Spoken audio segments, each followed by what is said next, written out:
Chemotherapy is one of those cancer treatments that in most people's mind, the treatment is more scarier than the disease itself.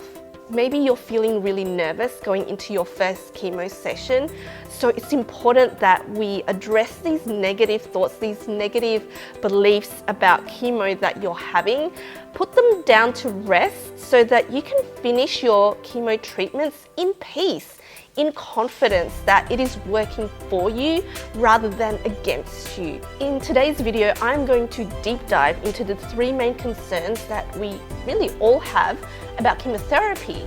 The first concern is that it is toxic. Second concern is that it can cause secondary cancers. And the third is that it can wipe out your immune system. Now, this video isn't about persuading you to do chemo or not do chemo. That is a conversation that you need to have with your oncologist, right? You need to be in consultation with them. You need to be fully informed to make that decision of whether or not you are going to do chemo. Now, it is important to address these negative thoughts, these negative beliefs, because it can really create doubt in our mind when we are going through cancer. The thing with fighting cancer is that it is all about mindset. Even though we quite often think of cancer as a physical disease, well, when we think of the fight, it really is the fight mentally that we're having in our heads, in our minds. It is really a mental fight that we are dealing with. It is the internal conflict that really creates suffering. And so we have to address these issues. We have to address these negative thoughts. Otherwise, they can plant seeds in our mind, seeds of doubt that is going to get in the way of our healing from cancer. This video is for you because you've decided to do chemo, but you still have that mental drama that is going in the back of your mind. When it comes to fighting cancer, mindset is what matters most. As a society, I think we have been programmed excessively to fear chemotherapy. Just think about it, right? All the things that we see on TV, all the things that we hear from other people. How often do you hear people say that, you know what, if I have cancer, I'm not going to do chemo. So quite often we go into our treatments feeling really fearful, even though we've made that decision that chemo is really the best way to go for us in terms of achieving a cancer-free status. I don't want you or anyone else limiting their ability to heal, right? Just because of some other people's limiting beliefs. When it comes to cancer and cancer healing, we as a society have so many limiting beliefs that is blocking us from maximizing our healing potential. So these three main issues that we're going to be discussing really did come up for me when I did my chemotherapy. That was 10 years ago now. And today I really wanted to share with you how I was able to lay down those negative thoughts, those negative doubts in my mind about chemotherapy. Because at the end of the day, you really want to go into your cancer treatment really confident, really strong right from the start, and have a success mindset right from the beginning. So the first thing that I want you to notice about these three beliefs is that they are massive generalizations.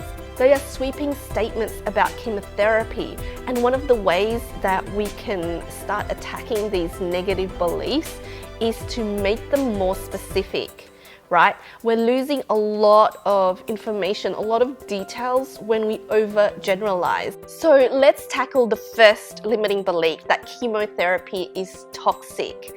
Now, you've probably heard people say, why would you pump poison through your body? And if we think of chemo like that, of course we're going to be mentally conflicted. Who the heck wants to put poison in their body? Are you crazy? But what if you can ask yourself these questions to get more specific information? For example, how is chemotherapy toxic? Well, if you look at how chemotherapy works, it mainly affects rapidly dividing cells, and cancer is a rapidly dividing cell. Now, I was diagnosed with an aggressive type of breast cancer called triple-negative breast cancer. And because chemo is really good at targeting those rapidly dividing cells, in my mind, I reframed it as, hey, chemo is actually the best treatment for triple negative breast cancer. The other thing that I said to myself was, hey, chemotherapy is toxic, but my body has a detoxification mechanism.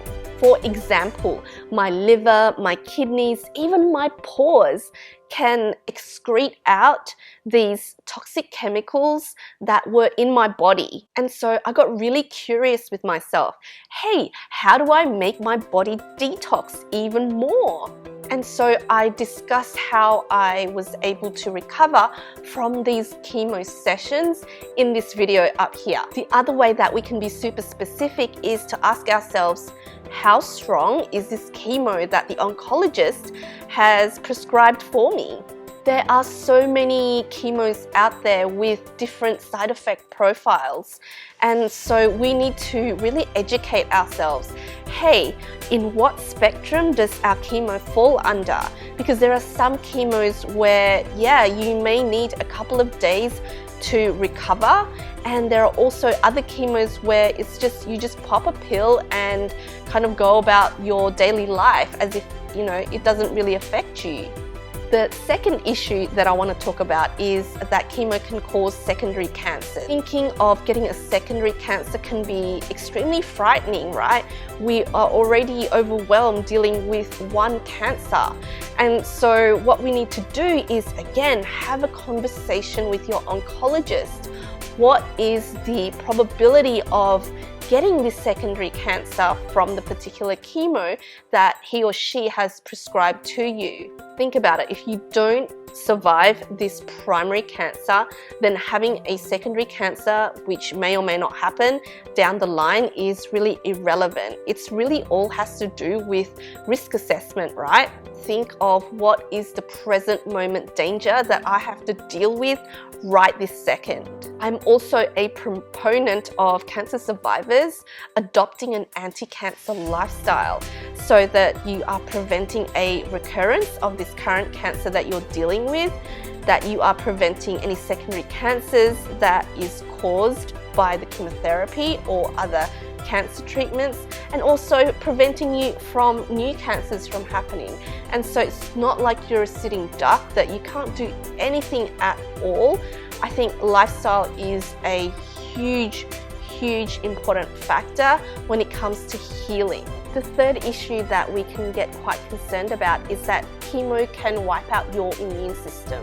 This is obviously quite a concerning issue, but you've got to be observant of your own situation. What is the current situation? What is the current status of your own immune system? For example, if you had a lot of chemotherapy before and you've suffered a lot of really serious side effects, for example, really massive infections, then yes, chemo has really wiped out your immune system, and maybe more chemo is really not the answer. But if you have never had chemo before and this is your first time, your oncologist will order blood tests for you to monitor not only your white blood cells but also your red blood cells so that it doesn't become too low. And so you're always monitoring the status of your immune system. A really helpful question that I ask myself is, how can I support my immune system during chemotherapy? I've heard that in Japan, cancer patients are fed Asian mushrooms, right? Such as enoki, maitake, shiitake mushrooms, and they really boost your immune system. And as cancer patients, there is so much that we can do to support our immune system, not only during chemotherapy treatment, but also afterwards, right? When we finish treatment, and yes, our immune system can be, has gradually diminished during treatment, but we can do so many things afterwards to support it with, say, supplements, with nutrition, with exercise. So can you see how we've started off with these generalized statements, negative statements about chemotherapy? And if we're able to get specific, if we're able to ask us really powerful questions, we can really lay those negative thoughts to rest and be feeling really confident going into our chemotherapy treatment because really our mental state is so important. We want to be in that positive success mindset to beat cancer. Do you have any other limiting beliefs about chemotherapy? If so, comment down below and I will be happy to bust these limiting beliefs for you. Don't forget to check out these videos that are going to be super helpful in you feeling confident during chemotherapy. If you find this helpful, don't forget to subscribe and hit that notification bell so you can get an alert for new videos.